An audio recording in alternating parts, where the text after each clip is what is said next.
one of the all-time great Jacksonville Jaguars, Tony Boselli, here on the Rich Eisen Show. Good to see you, Tony. What's up, Rich? Well, you and Willie just had a little fight-on reunion right here, right? Yeah, we were freshmen together at SC back in '90, so we had many battles on the practice field and good friends. And then we played against each other when I was in Jacksonville. He was in New England. I can't even imagine what that collision must have been like. You two are mountainous individuals. Yeah, the problem was Willie looked like that as an 18-year-old freshman, and I didn't. So it was some tough battles early, but he's a good friend and great player. Well, that's why they gave him the double nickel, right? They don't just throw out 55 at USC willy-nilly. You got to earn that, and Willie Mack, he earned that. There's no doubt about Junior that. Seau wore that. I'll never forget that one of the first big games I ever covered. Well, it was the biggest game to that point in my life. I covered the Rose Bowl, the 1990 Rose Bowl for the Michigan Daily, when Elvis Gerback and a young Desmond Howard began to connect with one another in that Rose Bowl, and we got beat. It was Bo Schembechler's final game because there was a number 55 on the field. Unblockable. He was flat out unblockable, and I kept looking down at my flip chart like, are there more than 155s he played in this game? He played like there was. And it was Junior Seau. I think he had almost 20-some-odd tackles that day. He was incredible. He was absolutely incredible. And Junior graduated, went to San Diego. Yeah. And then Willie filled the shoes right away. Double nickel followed up. You talk about a nice run there with some dominant players wearing that number. Tony Boselli here on the Rich Eisen Show. Okay, Falcons sideline. Here. Let's do it another drop here on the Rich Eisen Show, especially if we're talking about the Atlanta Falcons. Go for it. Your daily reminder. The Atlanta Falcons are also in Super Bowl 51. Here we go.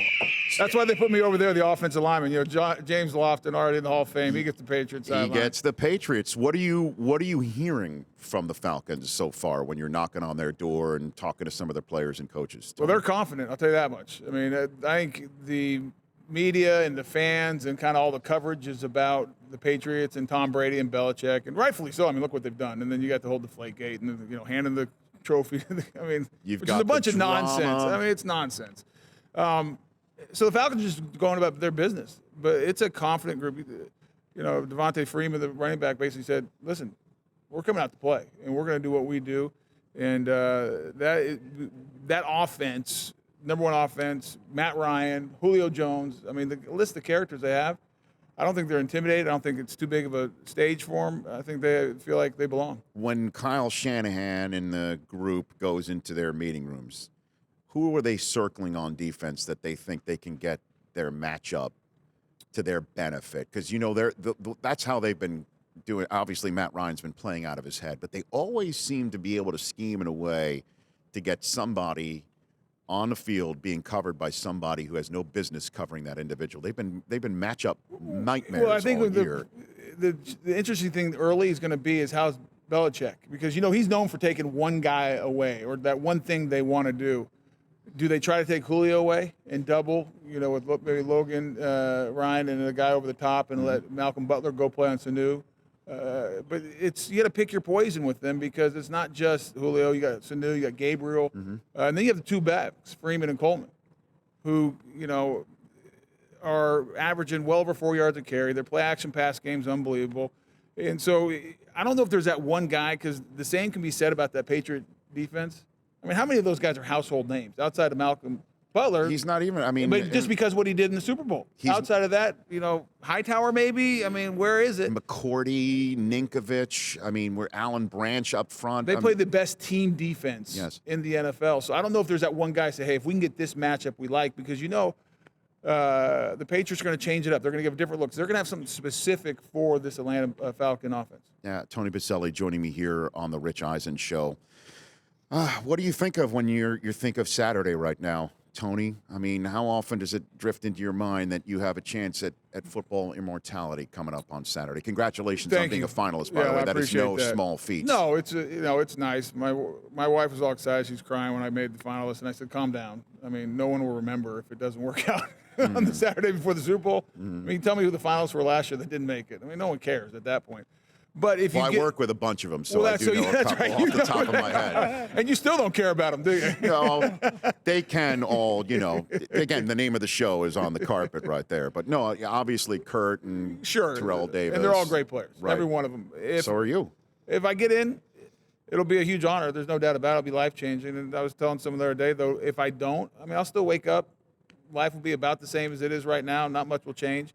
I'm not nervous at all at this point because I won't let myself think about it too much because I have no control over it. And there's 48 guys who are going to go in that room. They'll determine. Well, who's pounding the table for you?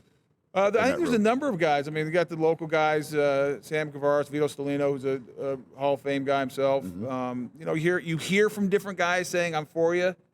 But until you get in that room, which I'm not going to be in, I think James Lofton. He is going to be in that room. I talked to him last week. And what'd you say? I said, James, listen, you have no choice. We work together. We're colleagues. I mean, you better get on that table and jump up and down and say, this guy has to be in. Yeah. He says he will, but we'll have to ask some questions afterwards and see what happens. But it'll be great. It'll be exciting. And, one of the things, because, I mean, I think it's pretty well known. Sometimes Jacksonville, or a lot of times it gets the short end of the stick, or is looked down upon a little bit.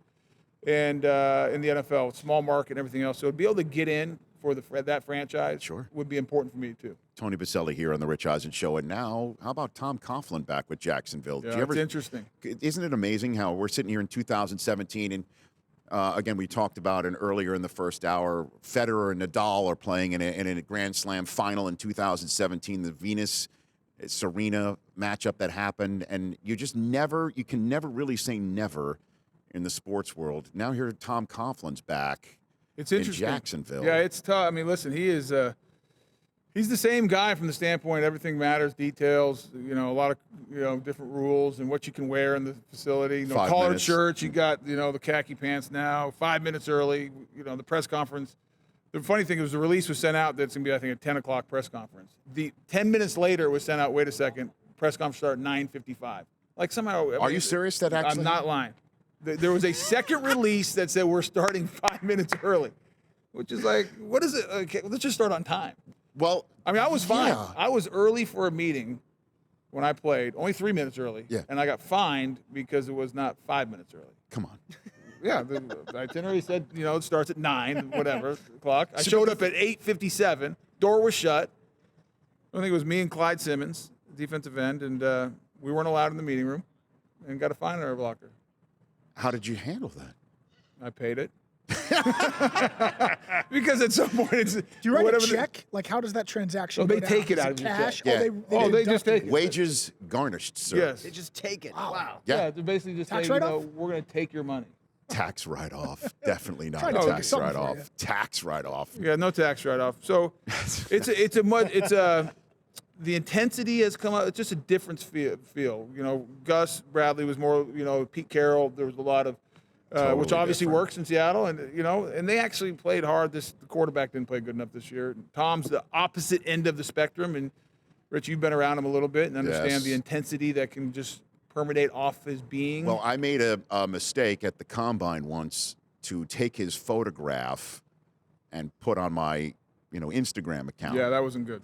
Because he sits in the same seat. He used to sit every year. Go sit in the seat this year. See how that works out. Well, I mean, I assume he'll be back Oh, yeah, in he'll that be there, same yes. seat. And I just took a picture just to show everybody, hey, Tom's back in the same seat. And he looked at me and goes, Rich, really? Really? Like, that's what he said to me.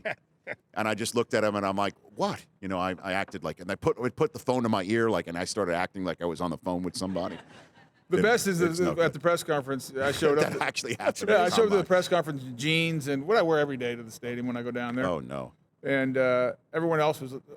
I started laughing because everyone else was dressed up for the first time and changed. And they said, "What are you doing?" I'm saying, "Well, this is what I wear every day." And until, the boss, which is Mark Lamping or Shad Khan, tells me I need to wear something else, or if Tom asked me to, I'm going to wear my jeans. So please don't tell me your paycheck was lighter. No, I didn't get fined. Okay, not yet. I went and talked to the president, Mark Lamping. He said I was okay. Very good. Yeah. Hey, look, good luck on Saturday. Thanks, I appreciate it. And good luck on Sunday, too. I mean, to be on the field gonna be a great game. covering a Super Bowl is really awesome, Tony.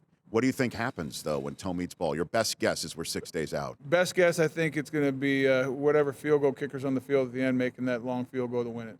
Well, I think it's going to be back and forth. Matt Bryant has been nails Best this year. best end-of-game field goal kicker in recent history. Mm-hmm. I just don't see this Patriot defense is great, without a doubt, scoring-wise. They haven't played a great offense. I don't know how you stop Atlanta if they're going to play like they did in the NFC Championship game. There's too many guys. Well, enjoy covering this is your first time doing this on the First sideline? time, Awesome. Good for you. Westwood won't let me step up past the There you championship go. game. Look at you. Look at You know, I'm you. a big deal, Rich. Tony, you are a big deal. Big deal. Again, there's We'll see there's- how big Saturday. There's an Ian Boselli as well. Thanks for coming here. Thanks for having coming. me. You got Tony Boselli here on The Rich Eisen Show. The Rich Eisen Show, weekdays at noon Eastern on Audience.